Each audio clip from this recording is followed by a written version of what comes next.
Welcome to the Actually You Can podcast. I'm Miff Galloway, a performance coach passionate about supporting ambitious and high-performing women just like you who know they have untapped potential just waiting to be unleashed. If you're looking to massively up-level your performance in all areas of life, you've come to the right place. My goal on this podcast is to take you beneath the surface so you can connect with yourself on a deeper level while providing you with valuable insights and the tools necessary to navigate life's challenges and go after your goals with strength, clarity, and wisdom. If you're ready to uncover the truth which lies underneath so you can recognize your powerful feminine leadership style, pursue your goals unapologetically, and thrive in every aspect of your life, hit the follow button and get ready to explore the incredible possibilities that lie within you. Together, we'll uncover your next steps in achieving peak performance, because actually, you can. Welcome to another episode of Actually, You Can. On today's episode, I have the pleasure of speaking with John Graham. John is a 3-time USA memory champion, Grandmaster of Memory, and entrepreneur who helps high achievers release their panic attacks and chronic anxiety for good. Hi, John. Welcome to the show. It's a pleasure to have you on today.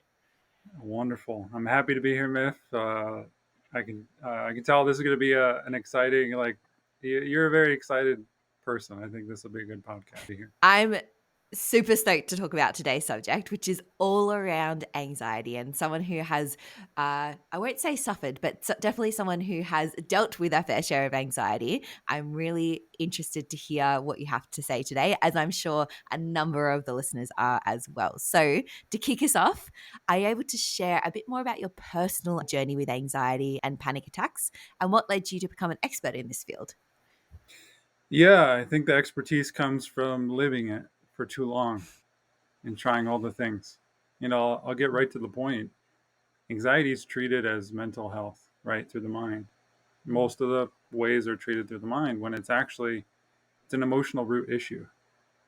When I learned that, I was able to overcome it. And it started for me. Probably when I was 13 years old is when it really ramped up. A lot of life changes. I went through a surgery, went to a new school, was insecure about myself, and just always thought in worst case scenarios. But it slowly crept up on me as an adult. It just built and built and built because I'm a U.S. memory champion 3 times over. And in that pursuit of reaching an elite level of mind and performance, everything kind of comes to the surface, so to speak, when you strive for the top, when you're a father, like all this stuff comes to the surface. And for me, I knew all the tools, all the mental tools. Like I've trained with elite people of the mind. I am an elite performer of the mind. I performed in front of 400 million people. Like I've done some insane things. Knew all the tools, the reframes, the visualizations, emotionalizations, pumping yourself up, all of that stuff. And it wasn't working. Right. So I had to figure out, why is this stuff not getting to the root of this? Why am I kind of maintaining my anxiety to a certain level, but why is it still persisting?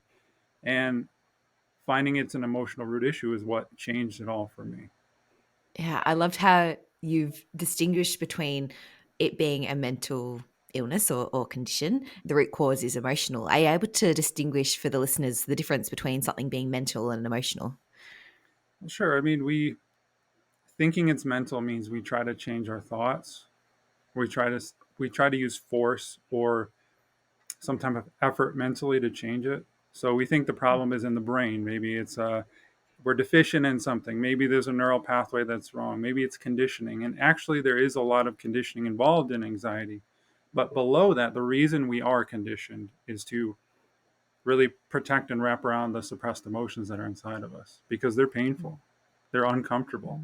And so we sort of work our way and navigate the world with our mind, try to find safety with our mind and planning ahead and figuring everything out and getting what we want when it doesn't work, because underneath all of that striving and to-do lists and mental gymnastics, there's an emotional root issue that we're avoiding or that's trying to come to the surface. And so emotion means very basically everything you've ever pushed away in your life is still inside of you. If we didn't handle it fully in the moment of a It could be a heartbreak. It could be a devastating moment. It could be something very simple, like someone you felt embarrassed in third grade. If you shove that Mm. down, it's still inside of you now, today, Mm. unresolved, and it stacks up. It causes all of this, buildup, right? And we don't know how to handle that. It comes up, right? It comes to the surface, and we go, "Oh, I need a meditation. Oh, I need to like go do something. I need to go for a walk. I need to visualize something good." Right? And we bypass it all, and so it stays inside of us. And so the only way is to fully process out and release those suppressed emotions in order to be free Mm. of them. Hearing you talk about that, and it's a pretty weird example, but it's one that's relevant to me at the moment. But I think about if you have hay fever or eczema or something like that, and you use topical cream to solve it, when actually you could uh, look at the root cause and stop those symptoms happening in the first place. It sounds like the mental stuff is really helping to address symptoms rather than causes, as you mentioned. 1,000%. And Mm-hmm. and I'm interested to hear, because I know you work with a lot of high performers. For high performers specifically, do you find that there's a common root cause? Is there a common type of event that will enable that emotion of anxiety to come up later, or is it simply unique per individual? You can't really predict what could have triggered that person's initial feelings of anxiety. Sure. I mean, it's always an accumulation of different emotions for a person, but the common link is high achievers, people like ourselves. Our drug of choice is productivity, is achievement, attainment. And that actually is a trauma response. Getting good grades, achieving, getting those trophies. I got trophies behind me. It's ultimately, it's our way of seeking connection and approval in this world because we have wounded hearts. Wounded hearts meaning your hearts actually store memory. Most people think of memory with the brain and the mind, but your heart actually stores memory. Those memories that your heart stores are what are subconscious blocks, limitations, and barriers that you actually viscerally feel. I need to procrastinate. I feel apathy. I feel all these things because it's a feeling. It's a heart memory. But we try to hack it through our mind, and we come up short. Right. So all of that stuff is buried deeper than we thought, and what's talked about these days. I have to admit, when you mentioned productivity is a trauma response and the need to achieve, I was like, "Ugh, that cut deep." But then, if I tried on the suggestion as opposed to pushed it away, I was like, "There's probably some truth in that." Yeah, it doesn't mean it's a bad thing at all, Yeah, 100%. right? But it is what it is, right? We achieve because we've got enough trauma or enough suppressed emotion or enough conditioning to push Yeah. us to be somebody because we don't feel like we're enough and we have to show everyone that we are, right? And so that's the common thread.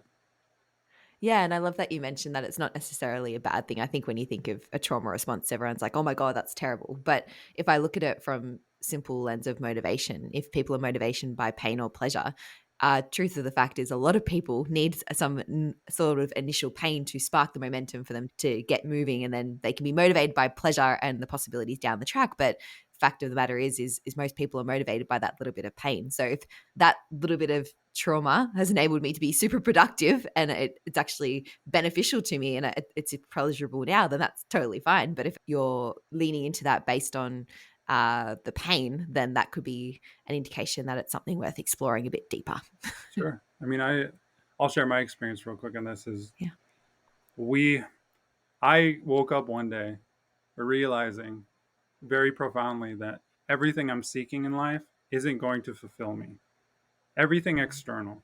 So those trophies behind me, I won the third trophy last fall.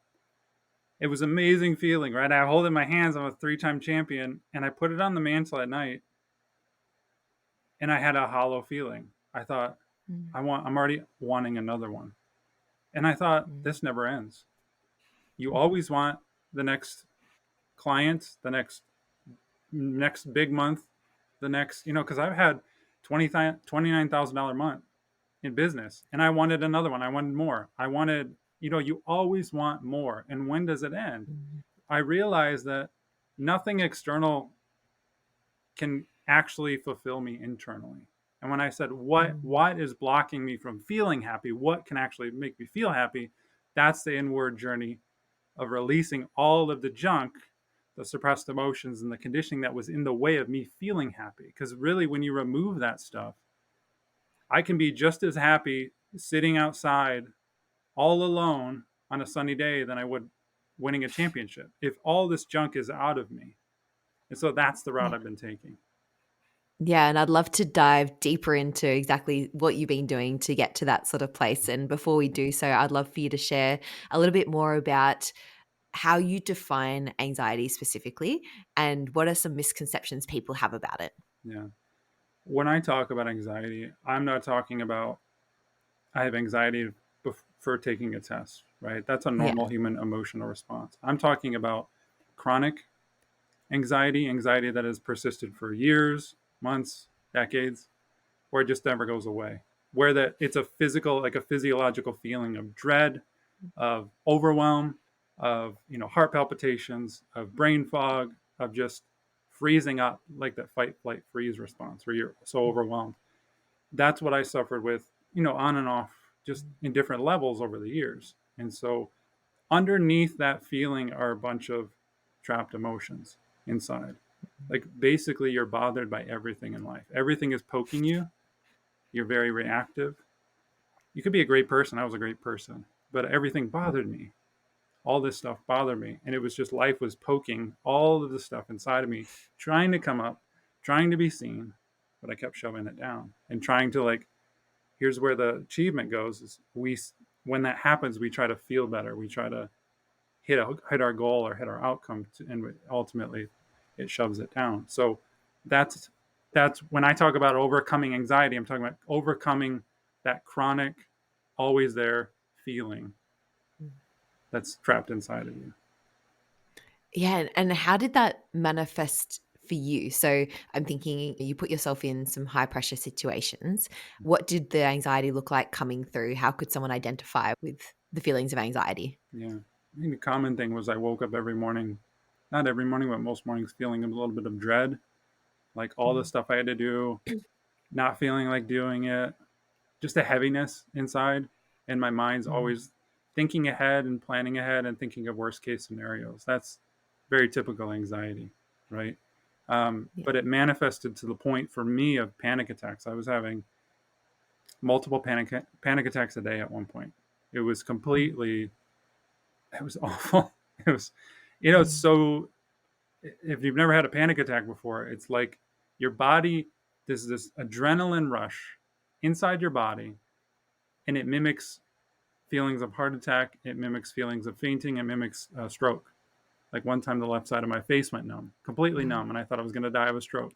One time, my arm like squeezed, tense shut, like the side. It felt like I was having a heart attack, right? And it's just you feel like you're going to drop dead and die. It's awful. And so I was having multiple a day, and that was the point where I was like, I have to change. Like, I don't want to take medication. That's not Mm. helping. I don't want to do any of this meditation stuff. I just don't want to maintain it. I want this done. And in that like Mm. question, how do I get rid of this? What's the real root of this? That question, all the answers came to me. Right, the right teacher came to me. The right method came to me. That intuitively came to me. That I need to feel my way and process all of this stuff out of me. Like I can't be avoiding it anymore. I have to face it full on. The only way out is through. And so I just became devoted to that and different ways of doing that. I loved how you mentioned that you wanted to find the root cause and just be done with this. You're like, I'm having multiple panic attacks a day. I'm done because I think, and I can't remember the exact stat, but a lot of people will go to the doctor and get medication, or they'll go to a physiotherapist and get some exercises, but they won't actually follow through with them because they've gotten initial treatment that means the symptoms aren't as bad, but they haven't actually fixed the problem. Right. So it's like they keep going back and potentially in the case of anxiety, using those mental techniques. While it's not awesome, it's not as bad. So they think it's okay. Right. And I love that you said you can actually get rid of it. And Correct. so I'd be interested to hear from your experience then, how did that journey look for you? How did you work to rid yourself of these panic attacks? I've never had one before, but they sound freaking horrifying. Yeah. I mean, it was a devotion to feeling the feelings. I mean, as simply as that is, it's you have to, these emotions are stored as pain, emotional pain. Like everyone can imagine what it feels like to be frustrated. Imagine to feel embarrassed. That's emotional pain. So it's not just anxiety and fear inside of you. There's a lot of it, but there's anger, there's sadness, there's annoyance, there's all this stuff inside of you that needs to be Mm. felt. And it's just energy. We label it as emotion. So I devoted myself to feeling the feelings. And the first problem, and the biggest problem my clients have right away, which we have to overcome, is they can't get past their mind. Their mind gets in the Mm. way of them feeling the feelings because they've been over dominant, over conditioned to rely on their mind to figure everything out. Like, what's the next step? Am I doing this right? How long do I have to feel this? I'm sick of this. I don't want this anymore. Like, all this mentation happens, Mm. and you can't release an emotion with your mind in the way. That's why cognitive therapy falls short in digging Mm. and mentation. You simply have to immerse yourself in the sensation Mm. and relax your body and allow it to pass through you. And so I started doing that every time something came up, which was very often, right? When you're having panic and anxiety, I realized everything was bothering me, everything in some way, like there's a scale.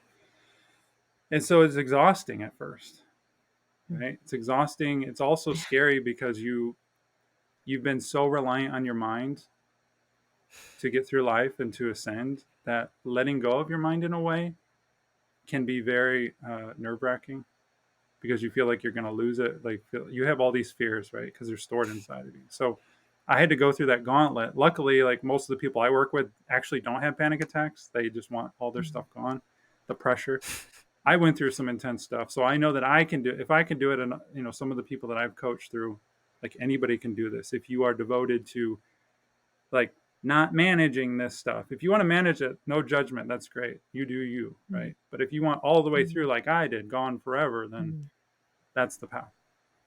And so, what are some of the specific tools that you used, maybe with yourself or the client, to help sit with those emotions? Because I can imagine, especially when the emotion starts to build, it's really hard to be able to stop yourself and be like, "What's going on here?" It's almost like when you're caught up into it. It sounds like it could be too late to deal with it, or I don't know. What's been your approach to it?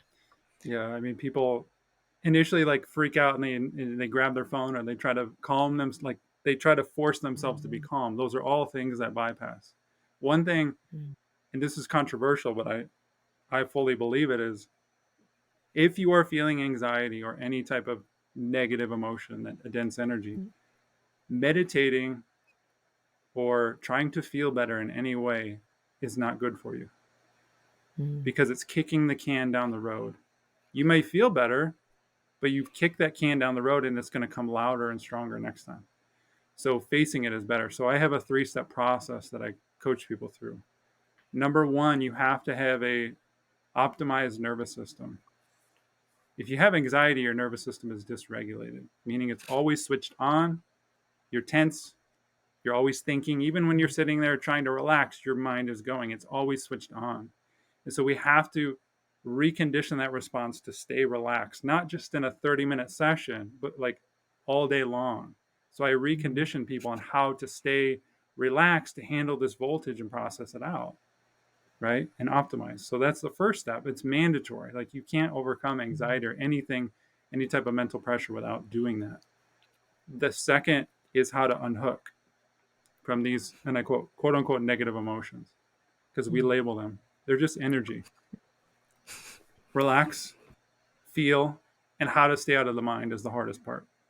And I coach people Mm. how to. We don't want to push away anything in the mind, and we don't Mm. want to engage in anything because those two things Mm. actually amplify the resistance of your ego, of your mind. So I coach people how to let this stuff happen, which is hard. We're conditioned to rely on this thing. And then the third thing is what I call catalyst integration or catalyst merging. Catalysts are the big events in our life, the big boulders that are inside of us. We all have them. How do we access those and release those without digging in the past? Because we don't want to dig and like blame anyone or like go over those events in our mind. We want to access that energy, feel it, release it, and reintegrate that into us. Because one thing that's profound about this process, Myth, is suppressed emotions are your suppressed potential. Mm. Meaning, If you can crack this stuff open, Mm. feel it, release it, it integrates and it expands you. And you overcome mental blocks, subconscious barriers naturally because you're releasing the charge of your heart memories, the things that are Mm. viscerally preventing you from moving forward. And so you can spend a lifetime like I did, or trying to pump your mind up or reframe or do all this visualization stuff to overcome limiting beliefs and all that. And there's nothing wrong with that, but it won't overcome the conditioning. We have to go deeper and Mm. release the visceral barriers inside of us. So tapping into your suppressed emotions releases your potential, and you embody qualities that you don't need to perform or add to yourself. They're naturally inside of you. It's like a releasing process. Instead of stacking a bunch of qualities on you, you release your potential and you allow Yeah. yourself to move more easily. Yeah. And I love this, and I'd love to talk about your three-step process in more detail. And so it sounds like to me that there's a couple of different approaches. Like in the moment, it sounds like you can almost choose to do something with the feeling of anxiety. If we don't suppress it, if we have the right tools to be able to not let the mind uh, hold on to it, for lack of a better term, it sounds like we can really deal with it in the moment. But there's also an element of needing to go back and explore past stuff so it's not continually showing up in the present. And so, especially with your three-step process, I'm interested with the optimized nervous system. Mm-hmm. What parts of the body do you deal with in that? Is it the mind, body? Is it everything? How do you approach that phase? Yeah, it's the whole body because Yeah. what holds in our suppressed emotions is tension, like physical. Yeah. If you got anxiety, you're tense. And that Mm. tension, literally, anytime you feel reactive, you tense up. And that's actually holding this stuff in for later. Yeah. We don't realize, I didn't know that. Right? So when you optimize your nervous system, everyone's obsessed, and I was too, with hacking the mind. But the Yeah. mind is actually a part, like our nervous system, our nerves is attached to all of that. It's a part Yeah. of your brain. And you have brain cells all throughout your body. So let's optimize the full nervous system, not just the brain, right? Let's release that tension, that deep, deep, deep tension that we've held for Mm. years. And I help people do that so that our obviously physically we can function better with a you know Mm. optimized nervous system, a relaxed nervous system. It can flow better, Yeah. but it also allows this emotional voltage. It allows this stuff to open, our cells to open up, our DNA to not contract but to expand, and this stuff can move more freely because emotion is energy. There's an energetic Yeah. component to this. So optimizing your nervous system means getting your human out of the way and allowing this life force, this divine intelligence that's flowing through us to optimize us, right? Because our human gets in the way too much, and we try to get in the way with our mind and optimize everything with our mind, but the actual optimization is beyond the mind. It's letting go of your control of everything, releasing the tension, and allowing this stuff to optimize on its own. Just even hearing you talk about that, I mean, I work in a corporate environment and I have for a number of years, and I always have the pleasure of working with people who are incredible at what they do, and with that becomes a lot of stress and anxiety. And you often hear, like just the other day, one of my colleagues mentioned that she randomly just had her left shoulder seize up, and she was going to a physio, and the physio was like, "It's stress that's caused your physical body to seize up as it has." And Mm-hmm. I've heard others, personally, I've had stomach ulcers from stress, and Yeah. so hearing you talk about the nervous system, it's your body tells you when something's not right. It doesn't mean that you're unwell or that you have some big disease. It could be just your lifestyle and how you're choosing to navigate the world that's causing your body to respond in this way. So I love that you mentioned the importance of the nervous system and how you take a whole systems approach to really regulating it. Because yeah, just hearing you talk about it out loud, I'm like, oh yeah, I can see how the body is storing all that tension, or it's trying to tell you that you're anxious and you're pushing this shit down still. Yeah, 100%. And I love what you said about the ulcers because it's true. We know ulcers are caused by stress, but Mm. this is not approved by the FDA, this statement, but I'm in full belief that even cancer is repressed anger and resentment for decades. Mm. And Mm. it manifests physically too, right? Diet helps too with creating that dis-ease, but I believe suppressed emotions are the one thing that no one's talking about that are the actual root Yeah. cause of most disorders, diseases, and mental health issues out there.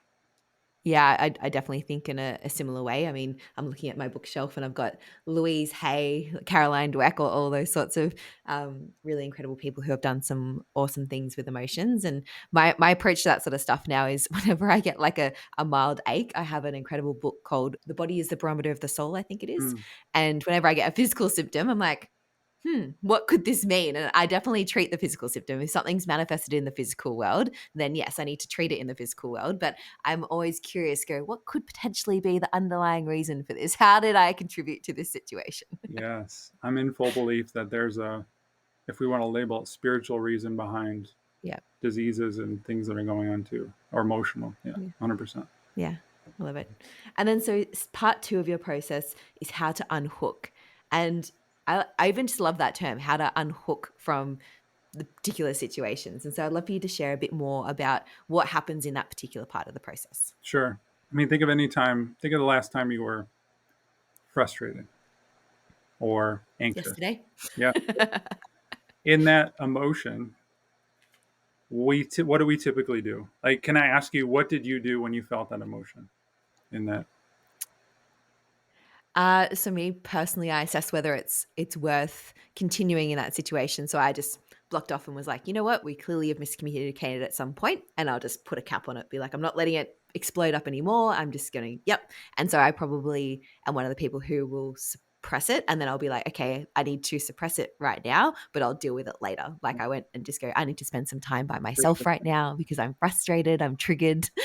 And thanks for being honest about that too, because that's what most of us do is either we try to feel better or distract ourselves from that Yeah, frustration. Like we grab our phone, we listen to a podcast, we go for a walk, we work out, right? Nothing yeah, bad. We blow off steam in the bar. yeah, Not saying any of those things are bad. Or what you did was you go to your head and you try to figure out mentally what to do about it, right? A yeah, mental solution of I'm going to block this person, and which ultimately leads to a suppression just by a bypassing of that energy, right? And yeah. so we have to recondition that response, Mm, meaning we can't avoid that energy. When something arises mm, inside of us, you can label it anything you want. When a negative, dense emotion, a contracting emotion arises, we need to lean into it. We need to sink into mm, that feeling and we need to relax our body, which is completely mm, counterintuitive. And again, for those listening, it sounds stupidly simple. Oh, I got that. Yeah, I've done that. Yeah, I can do that. Try it. You're going to fall on your face because your mind will get in the way. Like I was saying earlier, you're going to say, how long do I have to do this? Am I doing this right? Am I sinking into the feeling? I got stuff to do. Like, can I do this later? What if how much stuff's in here? Like your mind, like, I don't want to do this. Is this like, I don't feel like I'm changed at all. Like, I don't feel like this is doing anything. Your mind will just get in the way. So that's the biggest barrier to overcome is, of course, we know to feel our feelings and how to do that. But the mind, the dominance of the mind, we have to recondition that response to relax, to mm, sink into that feeling, and to let the mind, like we don't want, again, we don't want to engage with the mind. We don't want to tell it mm, to stop. We don't want to force ourselves to feel grateful. We don't want to force ourselves to calm down. Even like, don't even force yourself to calm down. Don't We don't want to access breath work. We don't want to do any type of force on that emotion. And that's where, mm, again, a lot of people have been conditioned to do something about it.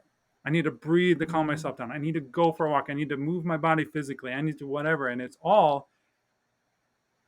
bypassing. I gotta be mm, very blunt and honest to help people, right? All of those tools aren't gonna actually help you in that moment.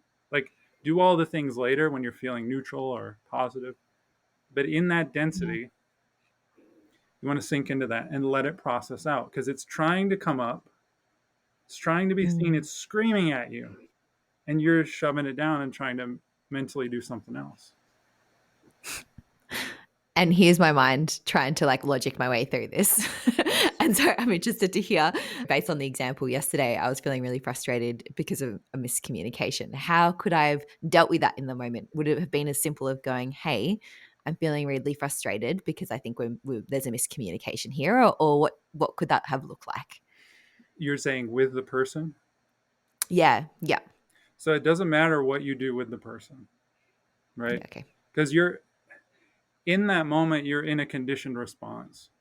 Yeah. So I'm triggered. yeah, you're triggered, you're bothered. You're not going to overcome and do the optimal higher thing in that moment. That's okay. Yeah. Anyone trying to like do the higher thing in that moment is you're operating under your limited conditioning in that moment. The only way to Mm, overcome that conditioning is to feel that stuff that's arising, right? So in mm, that moment, you sink into that feeling. You relax your mm, body, head to toe, mm, sink into that feeling, let the mind be. And I walk people through this because it mm. takes some people a week or two to really get this. And when they Yeah. do, it's powerful. Because once you start tapping into this, you actually get excited when this stuff comes up. I kid you not. I get excited now when I have a dense emotion arise in me because that's my next up level. I love that so much. And even I'm hearing you talk about how we shouldn't fight against it or anything like that. I look at the gym, for example. A lot of high achievers go to the gym, they work out really hard. And I'm a personal trainer, and something I coach is when it feels hard, I say lean into it, lean into the resistance, because that's where you get stronger. It kind of sounds like it's the opposite to what you need to do when you got an emotion. You need to relax into it, not push into it, but relax into it. But yeah, it's acknowledging that when you're faced with the resistance, if you are willing to surrender to it or deal with it in the moment, that's how you become stronger, whether it's in the gym in the physical body or being able to deal with your emotions. We don't get stronger or better, or we don't grow and evolve if we're shying away from things. 100%. 100%. Yeah. And Yeah. anytime you're stuck in your mind, right? Overthinking just means you're underfeeling. Ooh, I You like know, that. it means you're just living in your head. Wouldn't it be nice to not live in our head so much? And I'm giving you the anyone here listening can do this on their own, can try this on their own after listening to me on the podcast. I also guide people through this because this is profound once you really flip this on yourself. And so the third part in your process, the catalyst integration. Tell me more about that. Yeah. Well, like I said, we all have boulders inside of us, massive amounts of Yeah. resistance from the past. They're breakups, they're resentments, betrayals, even moments we don't know. Mm. Here's the thing, you don't need to know the things that happened in the past to access this Yeah. Okay. because anything, I told you everything bothered me. Everything that bothers you is a portal to a suppressed emotion in the past. Yeah. Meaning, if I'm feeling like in your example of feeling frustrated in a miscommunication, that person, that miscommunication is not the reason you felt frustrated. It poked Yeah. something inside Good of point. you that arose from the past, that feeling, that heart memory. Yeah. And so that person isn't causing your frustration as much as we want to blame and like think of it that way. It's deeper. And so with boulders of the Mm. past, everything that pokes you, someone cuts you off at work, you have a miscommunication, you're overwhelmed with your to-do list. It's not because of the things of the day, it's because of something already trapped inside of you that's being poked and coming to the surface. And so we have Mm. to I teach people how to identify these portals, like list them out if you want to, and then one by one, day by day, you just start sitting in this process, letting this emotion come up from the past. And it actually, there's a way to not trick your subconscious, nothing like that. But if you ask a question of where did this come from, and you're in the right state, your mind will Mm. transport back to the original memory. Mm. Yeah. And so I'll give a quick example. I have daughters, three daughters. Two of them were fighting one day. And I got really like tense and frustrated because I wanted to protect the youngest one, right? In that Mm. response, I got frustrated and I yelled or whatever I did. I went with that later. I followed this catalyst integration process where it's you're not using your mind, you're using your heart to access these. I got in the right state and I was feeling the feelings of the day from that moment. But then I asked, where did this come from? Where's the original? And a memory came to came to me right away of when I was younger. I was bullying my brother. I picked him up and I slammed him on the bed jokingly, and it broke one of his panoramas for school.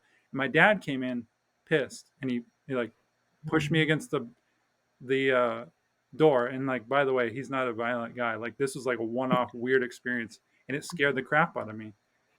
Mm. But that memory came up because now look at the similarities. Me as a father saw an older sibling and a younger sibling fighting, and I got tense. I was transported back to where I was the older sibling, and my dad came in tense and angry. So now I got to see Mm. that from his perspective. Oh my gosh, I understand now. It had nothing to do with me. He was protecting Mark, my younger brother. And I got to experience that from my perspective as a younger child, from his perspective as a dad, which that perspective cracks your heart open. You can't, like, here's all of us Mhm. operating in the world. This is my perspective, mind and Yeah. heart. The only way to crack open your mind and heart is to be another perspective. So this process opens Yeah. up your heart. It's such an incredibly powerful skill to be able to have. So, one of the I'm done NLP, and so one of the techniques I use is timeline reset, where we actually take clients through going back to where those memories are stored and getting them to reframe them to more positive experiences, that sort of stuff. But what you've shared is you can actually just access it in the moment by asking yourself, like, where did this come from? So if I'm looking back at my yesterday experience, had nothing to do with the miscommunication. It was the fact that I felt like I was dumb. And that made to feel like I was wrong.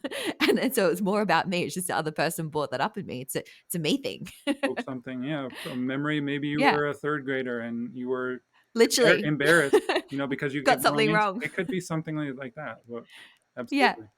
Hmm. Yeah. And even just, developing that perspective, you can see, like, I mean, I had no right to be frustrated at someone else because of something within me.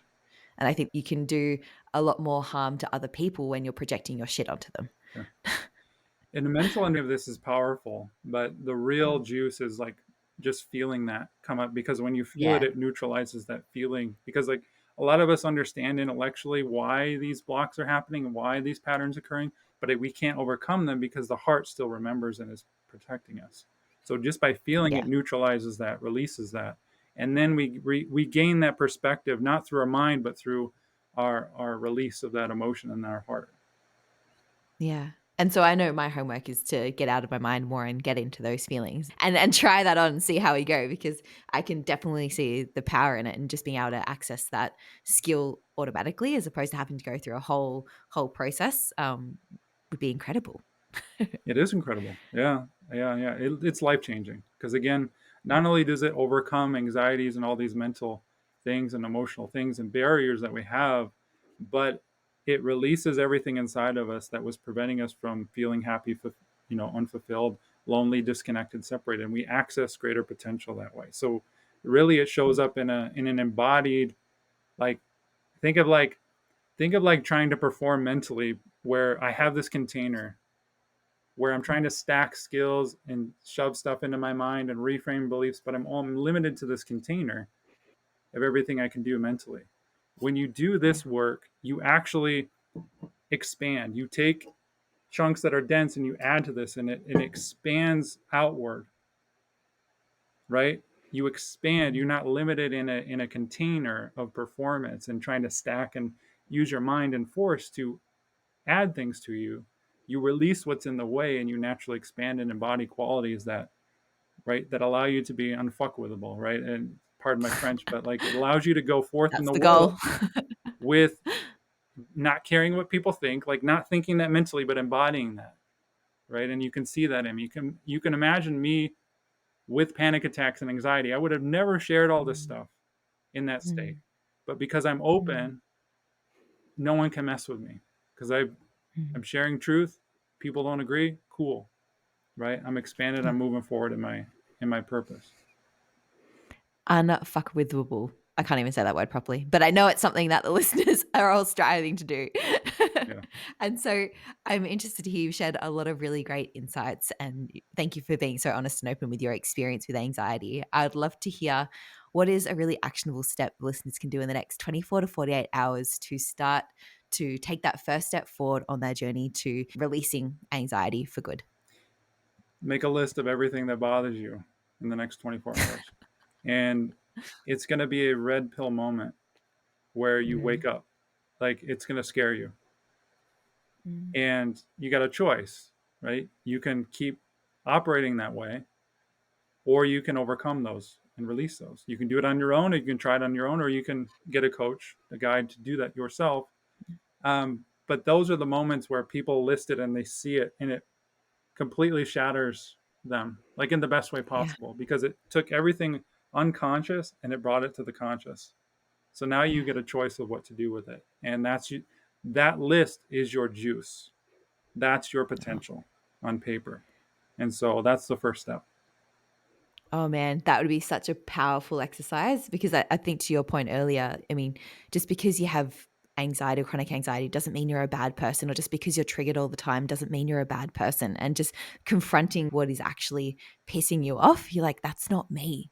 Oh, it doesn't have to be me. Yep. All of these parts of you has been fragmented in the past, Yeah. scattered. So let's take those parts, reintegrate them, right? There's nothing wrong with you. It's just you've lived in your mind and you're resisting the flow of life. That's what's causing all Amazing. of that. I love that. And so, if someone's keen to learn more about how you can potentially support them on this journey with anxiety, how can they find you? Yeah, the program, you can really read about it. It's an 8-week process where I guide people through. You get modules, you get weekly calls with me to go through this until it's integrated in you. But that's at releasepanic.com. You can also, if you're unsure, you just want to start with a free guide, you go to releasepanic.com/free for a free video on this emotional root issue. And then I'm at Memory John G on Instagram. Happy to for any DMs, questions, or just to follow me there. Thank you so much for tuning into today's episode. I hope this was helpful. If you thought of someone while listening to this podcast, I would be so grateful if you could share this episode with them. While you're doing that, please also take a moment to leave a review on the podcast if you haven't yet already.